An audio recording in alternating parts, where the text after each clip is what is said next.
ఈనాడు ప్రభు మనకు కలిగించేటువంటి పరీక్షల గురించి, జీవిత పరీక్షల గురించి కొద్దిసేపు ధ్యానిద్దాం. దేవుడు మన యొక్క విశ్వాసానికి పరీక్ష పెడుతూ ఉంటాడా? తప్పనిసరిగా దేవుడు మన యొక్క జీవితంలో అనేకమైనటువంటి పరీక్షలు పెడుతూ ఉంటాడు. నీవు నేను మనమందరము కూడా ఈ యొక్క జీవితంలో అనేకమైనటువంటి పరీక్షలకు గురి అవుతూనే ఉంటాం. అనుక్షణము కూడా ఏదో ఒక పరీక్షకు గురి అవుతూనే ఉంటాం. బైబిల్ గ్రంథంలో మనకు అనేకమైనటువంటి వ్యక్తుల యొక్క జీవితాలు వివిధ పరీక్షలకు గురి కావడం మనం గమనిస్తూ ఉన్నాం. మరి సాక్షాత్తు ప్రభువు చేత ఎంచుకొని, ప్రభువు చేత ఒక ప్రత్యేకమైనటువంటి బాధ్యతను అప్పగింపజేసుకొని దాన్ని నెరవేర్చుస్తూ ఉన్నటువంటి అనేక గొప్ప వ్యక్తుల యొక్క జీవితంలోనే ఆ భగవంతుడు వారిని అనేకమైనటువంటి పరీక్షలకు గురి చేస్తూ ఉన్నాడు. మరి అతి సామాన్యమైనటువంటి జీవితాలు జీవిస్తున్నటువంటి మనలను కూడా ఆ ప్రభు పరీక్షిస్తూ ఉంటాడు. శిక్షించటం కోసం కాదు, ప్రేమించటం కోసం, ఇంకా ఎక్కువగా ప్రేమించటం కోసం, ఆయన యొక్క ప్రేమలో మనలందరినీ కూడా నడిపించటం కోసం ఆయన మనలను పరీక్షిస్తూ ఉంటాడు.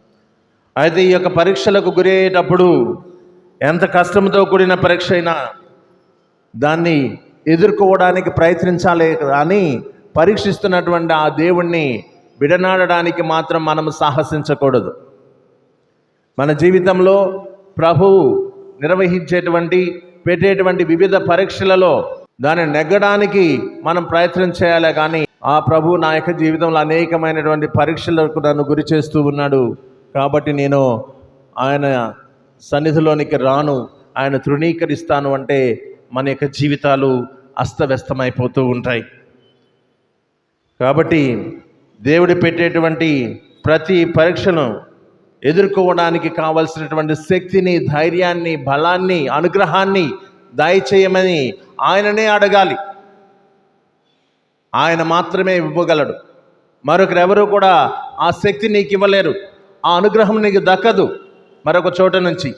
నీ యొక్క జీవితంలో నీవు ఎదుర్కొన్నటువంటి ప్రతి పరీక్షకు కావలసినటువంటి సమాధానము ఆయన దగ్గర, ఆయన చెంతన మాత్రమే అది లభిస్తూ ఉంటుంది.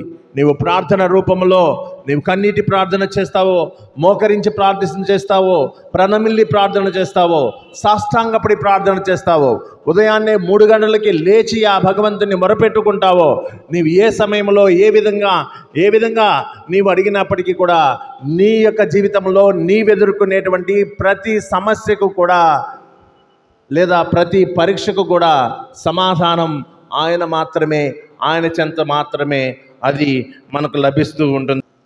కాబట్టి విశ్వసించండి, నమ్మండి.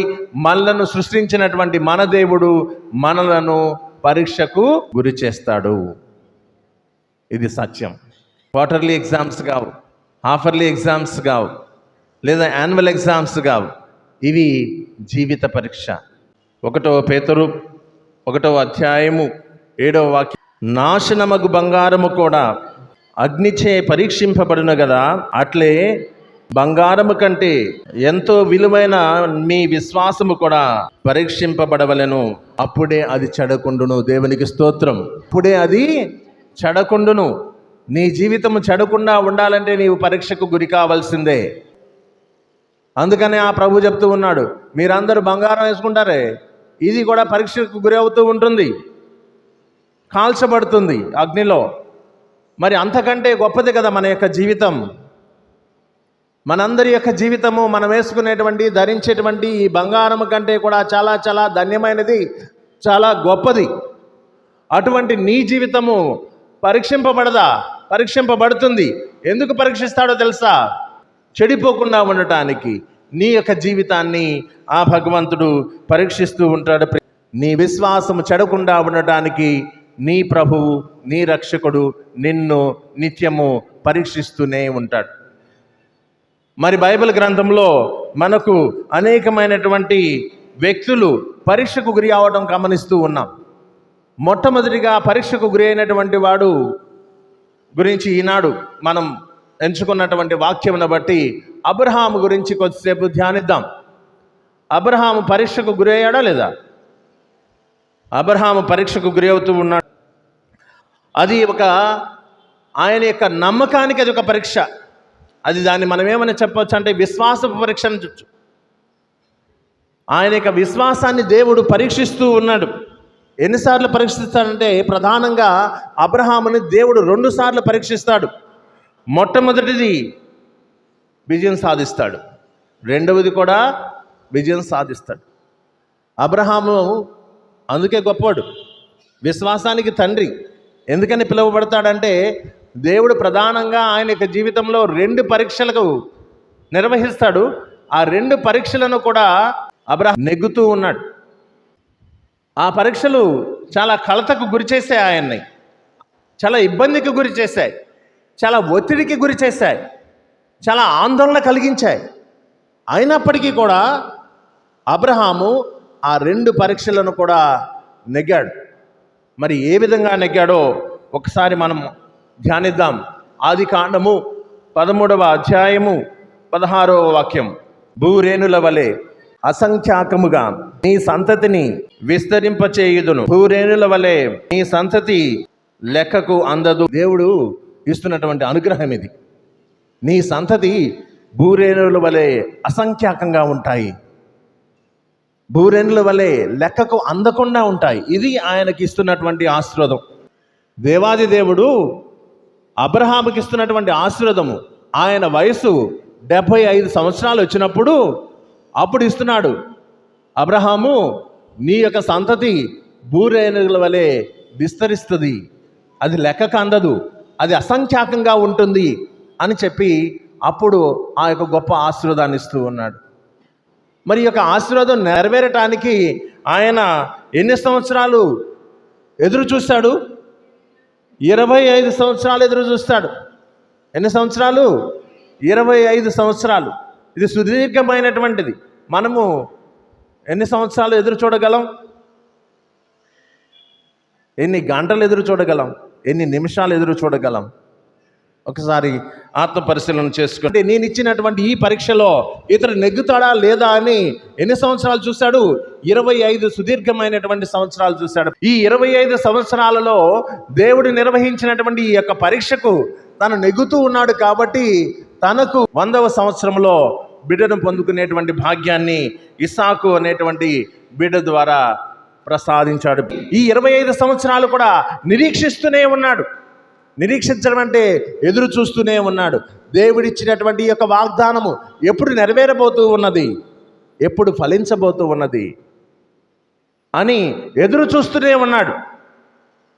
ఆయన యొక్క సంతతి కోసం అన్ని సంవత్సరాలు 25 సంవత్సరాల పాటు ఆయన ఎదురు చూశాడు. మరి యొక్క ఎదురు చూపులో 25 సంవత్సరాలు అలా ఆయనపై విశ్వసిస్తూ ఆయన్నే నమ్ముతూ ఉండగలిగేటువంటి శక్తి, ధైర్యం ఎవరికి సాధ్యమవుతుంది? దేవుని బిడ్డలకే సాధ్యమవుతుంది. దేవునికి స్తోత్రం, హల్లెలూయా. ఆయన ఆ ప్రభువుని విశ్వసించాడు. దేవుడు చేసినటువంటి వాగ్దానము తనలో నెరవేరేంత వరకు కూడా ఆయన దానిని విశ్వసించాడు. ఎల్లప్పుడూ కూడా ఆయన మీద నమ్మకం ఉంచాడు అబ్రహాం. అందువలనే మొట్టమొదటి నిర్వహించినటువంటి పరీక్షలో ఆయన ఏమయ్యాడు? నెగ్గాడు, విజయాన్ని సాధించాడు. దేవునికి స్తోత్రం. మనం ఈ మధ్యలో మన యొక్క జీవితంలో ఒకవేళ మనం అనుకున్నది సాధించగలేకపోయినా, లేదా దేవుడు ఇచ్చినటువంటి వాగ్దానాన్ని అది మన జీవితంలో నెరవేరకపోయినా మనం ఆందోళనకు గురి అయ్యి ఆయన్ని నిందించడం ప్రారంభిస్తాం. ఎంతో చక్కగా చదువుకున్నాను, మంచి ఉత్తీర్ణతలు పొందాను, ఉద్యోగ ప్రయత్నం చేస్తున్నాను, నాకు ఉద్యోగం రావడం లేదు. నేను ఆయన దగ్గరకు వస్తున్నాను, మొరపెట్టుకుంటున్నాను, ప్రార్థన చేస్తూ ఉన్నాను, అనేకమైనటువంటి పుణ్యక్షేత్రాలు దర్శిస్తూ ఉన్నాను, దేవుణ్ణి వేడుకుంటున్నాను. అయినా సరే నాకు ఉద్యోగము రాలేదు. సంవత్సరాలు గడిచిపోతూ ఉన్నాయి, నా వయసు మీద పడిపోతూ ఉన్నది, నాకు ఆ అవకాశమే రాదేమో అనిపిస్తుంది. మన యొక్క భావన ఎలా ఉంటుంది? ఆయన నిందిస్తూ ప్రారంభిస్తాం. నువ్వు ఉన్నావా? అసలు ఉన్నావా? ఉంటే నాకు ఎందుకు ఈ విధమైనటువంటి కష్టాలు, ఈ విధమైనటువంటి బాధలు ఎందుకు? ఇంతగా ప్రయత్నిస్తున్నప్పటికీ కూడా నాకు అది జరగటం లేదు అని వాపోతూ ఆయన నిందించేటువంటి వారు కూడా మనలో పుష్కలంగా ఉన్నారు. కానీ ఆయన పరీక్షకు గురి చేస్తాడు.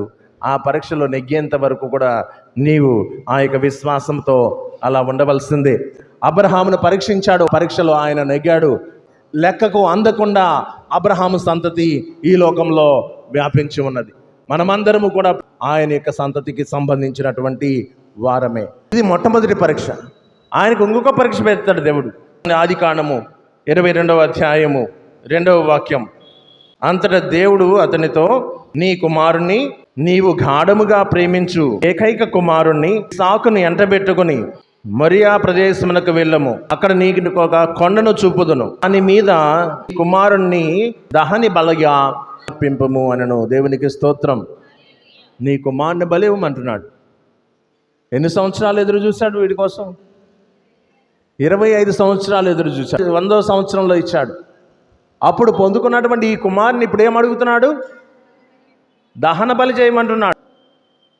అల్లారు ముద్దుగా పెంచి పోషించుకుంటున్నటువంటి ఆ చిన్నారి బిడ్డ ఒక స్థాయికి రాంగులోనే అతన్ని తీసుకువెళ్ళి మొరియా కొండ మీద దహన బలి చేయమంటున్నాడు దేవుడు.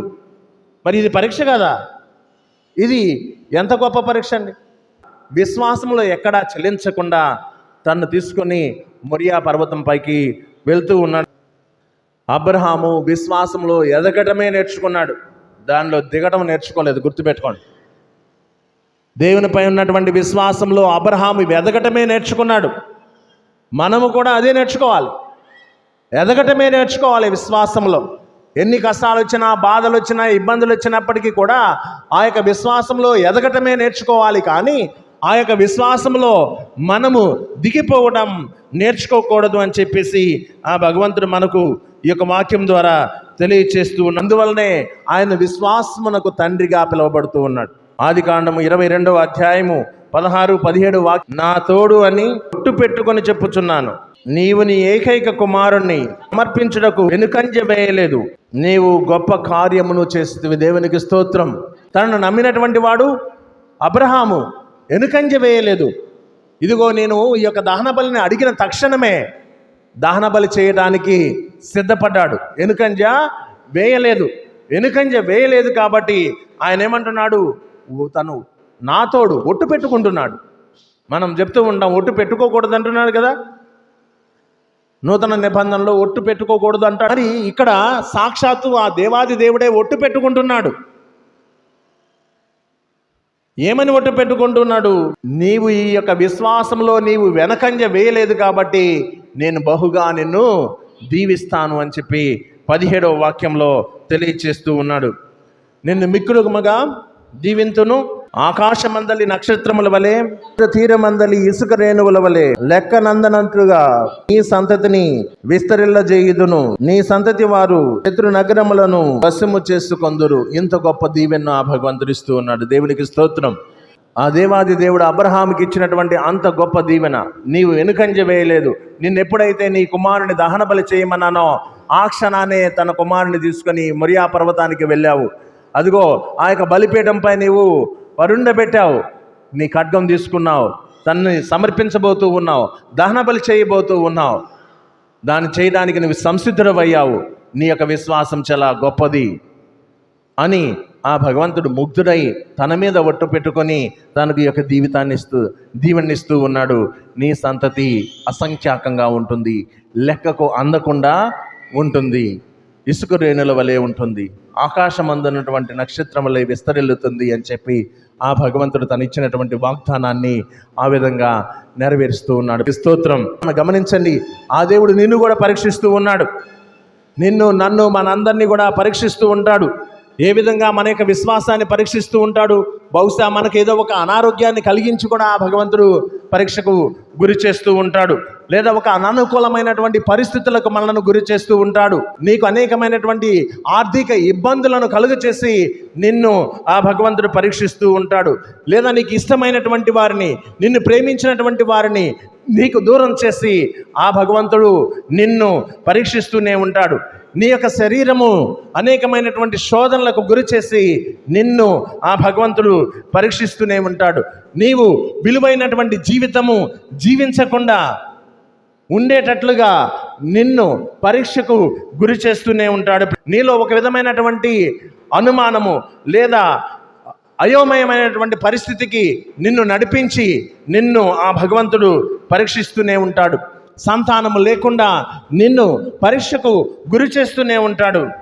ఈ విధమైనటువంటి ఆ భగవంతుడు మనలను వివిధ రకాలైనటువంటి అనేకమైనటువంటి నీ బిడ్డలకు అస్వస్థతను కలుగచేసి నిన్ను పరీక్షిస్తూనే ఉంటాడు. అందుకనే ఆ ప్రభు అంటాడు, నీ ప్రణాళికలు వేరు, నా ప్రణాళికలు వేరు, నీ యొక్క ఆలోచనలు వేరు, నా యొక్క ఆలోచనలు వేరు, నా తలంపులు వేరు, నీ తలంపులు వేరు అని ఆ భగవంతుడు చెప్తూ ఉన్నాడు.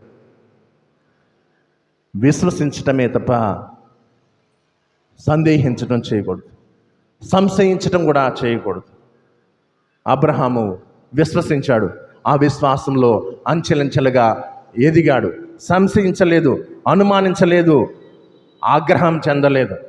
కానీ మనము ఒకవేళ ఎదురు చూడవలసి ఉంటే, నిరీక్షించవలసి ఉంటే ఎన్ని సంవత్సరాలు నిన్ను ప్రార్థించాలి, ఎన్ని సంవత్సరాలు నీ సన్నిధికి రావాలి, ఎన్ని సంవత్సరాలు నిన్ను వేడుకొనాలి, నాకు బిడ్డలను ఇవ్వమని, నాకున్నటువంటి యొక్క దీర్ఘకాలమైనటువంటి వ్యాధిని నాలో నుంచి తొలగించమని, లేదా నేను పడుతున్నటువంటి ఈ యొక్క ఆర్థిక ఇబ్బందుల నుంచి నాకు విముక్తిని ప్రసాదించమని, నేను ఎదుర్కొంటున్నటువంటి అననుకూలమైనటువంటి పరిస్థితుల నుంచి నాకు విముక్తిని వసగమని ఎన్ని విధాలుగా ఎన్ని మార్గాలలో మనం వాపోతూ ఉంటామో ఒక్కసారి ఆత్మ పరిశీలన చేసుకోండి. మనం అబ్రహాము నుంచి నేర్చుకోవాల్సింది, ఆయన విశ్వాసంలో ఎదుగుతూనే ఉన్నాడు. ఆయన పడలేదా ఆందోళన పడలేదా, ఆక్రందన చెందలేదా, కోపం రాలేదా, విషమయం పొందలేదా, ఒత్తిడికి గురి కాలేదా, మానసికమైనటువంటి బలహీనత తనలో తోడ్చేర్చుకోలేదా? ఇవన్నీ కూడా చోటు చేసుకున్నప్పటికీ కూడా ఆయన ప్రభు పట్ల ఉంచినటువంటి విశ్వాసము సన్నగిలలేదు, ఎదుగుతూ వచ్చింది. కాబట్టి ఆయన ఏమయ్యాడు? దీవించబడ్డాడు.